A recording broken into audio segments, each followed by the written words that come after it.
बिस्मिल्लाहिर्रहमानिर्रहीम, अस्सलाम वालेकुम। लाखों करोड़ों दुरूदो सलाम मोहम्मद मुस्तफ़ा सल्लल्लाहु अलैहि वसल्लम और आले मोहम्मद पर। मैं हूँ उमर दराज गोंदल और आप मेरा यूट्यूब चैनल देख रहे हैं।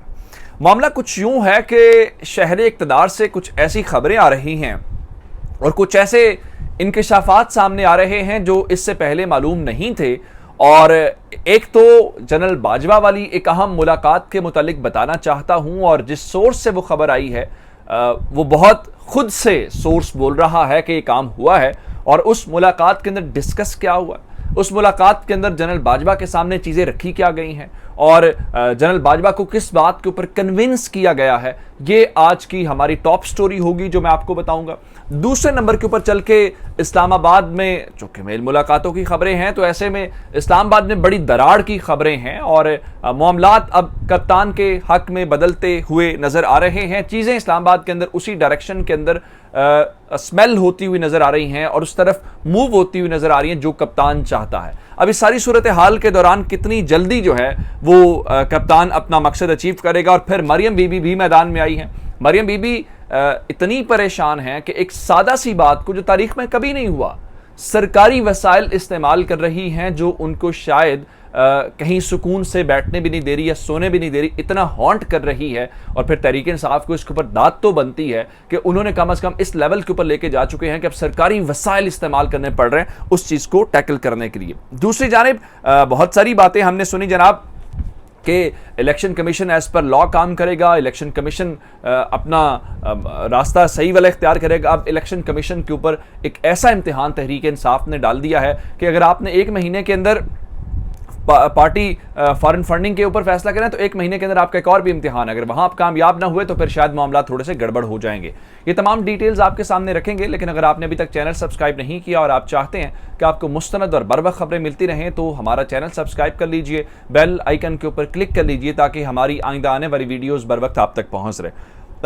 जनरल बाजवा वाली मुलाकात एक बहुत बड़ी खबर है, बहुत बड़ा इंकशाफ है। और ये जिन्होंने मुलाकातें की हैं वो तो मान नहीं रहे थे, लेकिन जाहिर बात है इंफॉर्मेशन जब बाहर आती है तो बहुत ज़्यादा लोग जो हैं उसके ऊपर ख़बरें निकाल देते हैं और फिर ख़बरें बाहर भी आ जाती हैं और फिर उसकी ना तस्दीक की जा सकती है ना ही वो तरदीद कर सकते हैं। ये तो जनाब आपके सामने रखूँगा, लेकिन उससे पहले आपको बताना ये चाहता हूँ कि इस्लामाबाद में दरार की ख़बरें हैं, तकसीम की खबरें हैं। काबीना वाला मामला जो है वो आज सुबह हल हो जाएगा। उसकी वजह यह है कि काबीना के अंदर जो चेयरमैन सेनेट हैं वो ओथ ले लेंगे। बताया गया है कि सदर एक बार फिर बीमार हो गए हैं तो वो हल्फ नहीं ले सकेंगे। असल बात यह है कि मैंने आपको शाहिद खाकान अब्बासी वाली खबर दी थी कि शाहिद खाकान अब्बासी साहब ये चाहते हैं कि वो शहबाज शरीफ की काबीना में शामिल ना हों और वो काम करते रहेंगे, लेकिन किसी मिनिस्ट्री के बगैर, किसी वजारत के बगैर काम करते रहेंगे। लेकिन बिल आखिर उनको मना लिया गया है और उन्होंने अपनी रजामंदी जाहिर कर दी है। और अब जो एनर्जी की मिनिस्ट्री है यानी तवानाई की जो वजारत है उसको वो देखेंगे। लेकिन अभी उनकी यहाँ मसला इस तरह से चल रहा है, एक मानता है और दूसरा नाराज हो जाता है, दूसरे नाराज को मनाया जाता है तो एक और जो है वो नाराज हो जाता है। तो सूरत हाल ये चल रही है। शाहिद खाकान अब्बासी को मनाया तो ANP वाले नाराज हो गए। नाराज से मुराद यह है कि उन्होंने कहा जी हमें आपकी ये मिनिस्ट्री नहीं चाहिए। अब वहां से बात खत्म हुई है तो एक और हल्का खड़ा हो गया और उन्होंने इस सिलसिले लग ये रहा है कि कोई हल्का ज़रूर है जो शहबाज शरीफ के वज़ीर आज़म बनने के ऊपर खुश नहीं है, या कोई ऐसे लोग ज़रूर हैं जो शहबाज शरीफ को ज़्यादा देर वज़ीर आज़म नहीं देखना चाहते। कल आपको याद हो तो मौलाना फजलुर रहमान ने कहा था कि फौरी तौर पर इलेक्शन होने चाहिए। गो कि हमने इमरान खान को गिरा लिया है, लेकिन उसके बावजूद एक ही बयानिया है और एक ही मुतालिबा है और वो ये है कि हर सूरत नए इलेक्शंस करवाए जाएँ और फ्रेश मैंडेट लिया जाए। अब ये सारी बातें इस वक्त जो हैं वो दूसरी जमातें कर रही थी कि जनाब इलेक्शंस पे चले जाएँ, या फिर ये मुतालिबा किसका है? ये मुतालिबा तहरीक इंसाफ का है। लेकिन अब नून लीग के अंदर जो मैं आपको पहले भी कह चुका हूँ ग्रुप्स बने हुए हैं, कोई कैंप मरियम साहिबा वाला है और कोई कैंप शहबाज शरीफ वाला है। अब इस सारी सूरत हाल के दौरान जो दरार और तकसीम की बात है, अब नारा बुलंद किया है ख्वाजा आसिफ ने।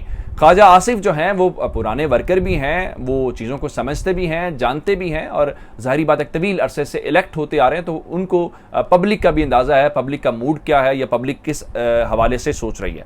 अब उन्होंने एक बार फिर जो है ये मुतालबा किया है कि हमारी पार्टी को, हुकूमत हमारी बन गई है, लेकिन हुकूमत बनने के बावजूद जो है फौरी तौर पर हमें इलेक्शंस की तरफ जाना चाहिए, हमें फ्रेश मैंडेट लेके आना चाहिए, जिसका मतलब ये है कि एक खिचड़ी वजीर आजम हाउस के अंदर पक रही है या नून लीग के अपने लोगों के अंदर पक रही है। अब ये खिचड़ी कब अवाम के अंदर आएगी और अवाम के सामने पूरे का पूरा भांडा फूट जाएगा, ये किसी को अंदाजा नहीं है। लेकिन एक बात जरूर है कि इस वक्त तकसीम है और मुख्तलिफ लोग मुख्तलिफ बात सोच रहे हैं। सिर्फ शायद एक वाहिद आदमी शहबाज शरीफ होंगे जो इस वक्त सोच रहे हैं कि नहीं जनाब, ये 2023 के अंदर ही इलेक्शंस होने चाहिए, लेकिन 2023 के अंदर इलेक्शंस नहीं होंगे, ये बात 2022 के अंदर ही होती हुई नजर आ रही है, इसलिए वो परेशान है।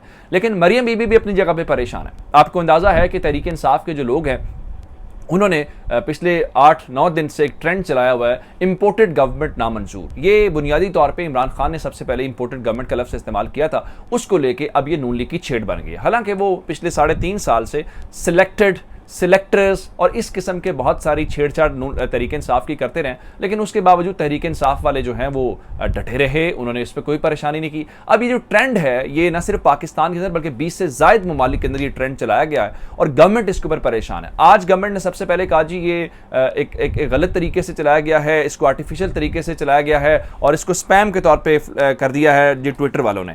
अब उस पर बात नहीं बनी तो अब खबरें ये हैं, अब मरियम औरंगजेब ने खुद जो अपनी प्रेस कॉन्फ्रेंस के अंदर और ट्विटर के ऊपर जो उन्होंने ट्रेंड शो किया वो खुद ट्रेंड जाली था, यानी वो तहरीक इंसाफ वाला नहीं था जो तहरीक इंसाफ वाले चला रहे हैं। अब इसके हवाले से हमारे पास खबर ये आई है कि एक सरकारी वसाइल से गवर्नमेंट एक्सपेंडिचर को इस्तेमाल करते हुए अब एक साइबर एक्सपर्ट को लाया जा रहा है, उसकी खिदमात हासिल की जा रही हैं कि ताकि जो एक ट्रेंड है इसको ख़त्म किया जाए। अच्छा, अपोजिशन से तो लोग डरते हैं या उनके एहतजाज से, जलसों जुलूसों से या मुख्तलिफ चीज़ों से।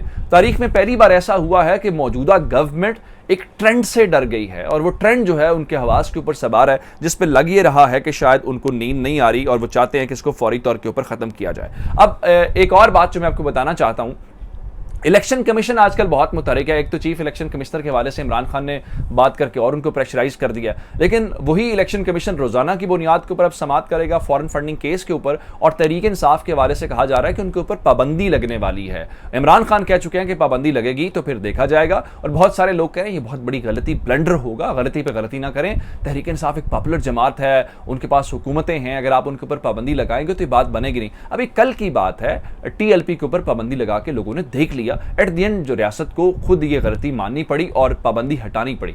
इसी तरह से तहरीक इंसाफ तो एक सियासी जमात है, उनकी यानी आप क्या सेनेट के अंदर बैठे हुए उनको लोगों को ख़त्म कर देंगे, क्या उनकी जो खैबर पख्तूनख्वा के अंदर हुकूमत है उसको ख़त्म कर देंगे? लेकिन उससे बढ़ के तहरीक इंसाफ वालों ने एक और इम्तिहान में डाला इलेक्शन कमीशन को। वो ये कह रहे हैं कि चलिए 63A के हवाले से तो बात समझ आएगी, जो भी सदारती रेफरेंस उसके ऊपर आता है। अब ये जो पंजाब असेंबली है वहाँ पे लोगों ने अपनी पार्टी पॉलिसी के खिलाफ वोट किया है, पार्टी डिसिप्लिन की खिलाफ वर्जी की है, और पार्लिमानी जो पार्टी के सरबराह हैं उनके सिब्तैन खान, उन्होंने रेफरेंस स्पीकर को भेज दिया है और वहाँ पे चौधरी परवेज लाई स्पीकर हैं अभी तक, तो वो अब इसको इलेक्शन कमीशन के अंदर भेज रहे हैं। अब इलेक्शन कमीशन के ऊपर इम्तिहान ये है कि अगर आप पार्टी फंडिंग केस 1 महीने के अंदर सुन रहे हैं तो क्या इन अरकान को डिस्क्वालीफाई करने के लिए, इन अरकान को डी-सीट करने के लिए 1 महीना चाहिए होगा, वो बहुत लंबा चौड़ा प्रोसेस नहीं है। तो क्या इलेक्शन कमीशन यहाँ पे वही एफिशिएंसी दिखाएगा?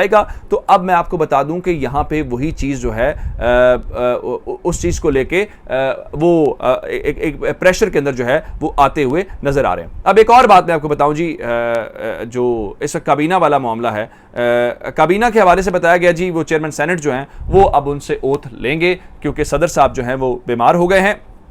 इसके अलावा एक और खबर आपको देता हूं कि हमजा शहबाज शरीफ के मामले के ऊपर जी लाहौर हाई कोर्ट से जाने का रुजू करने का फैसला कर लिया गया है ताकि जो ओथ है उनका लिया जा सके। अब आते हैं इस बात के ऊपर, जनरल बाजवा वाली मुलाकात के ऊपर।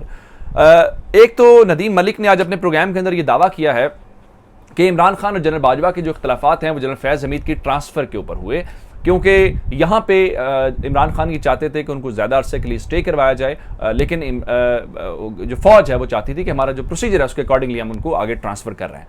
लेकिन अब खबर ये है जो इमरान खान ने खुद सहाफ़ियों को बताई है कि जो अपोजिशन के लोग हैं, यानी जो अब मौजूदा गवर्नमेंट है, ये जनरल बाजवा से मुलाकात करते रहे, ये उनसे मिलते रहे हैं और मिलने के बाद बाकायदा गवर्नमेंट के खिलाफ एक केस बिल्ड करते रहे। वो केस ये था इमरान खान के बकौल कि जो जाली सर्वेज हैं अब वो सर्वेस कहाँ से आए, वो गैलप के थे, वो पिल्डाट के थे, वो किसके थे, इस बारे में नहीं बताया। लेकिन वो कहते हैं कि वो सर्वे जालिस थे। वो जाली सर्वेस जो हैं वो आर्मी चीफ के सामने रखे गए। उनको कहा गया देखिए तहरीक इंसाफ जो है वो मकबूलियत खो चुकी है, जिसका मतलब ये था कि उनका माइंड बनाया गया कि देखें इस गवर्नमेंट के जाना कितना ज़रूरी है। लेकिन खान साहब कहते हैं कि जाली सर्वे दिखाने वालों ने गलती कर दी है।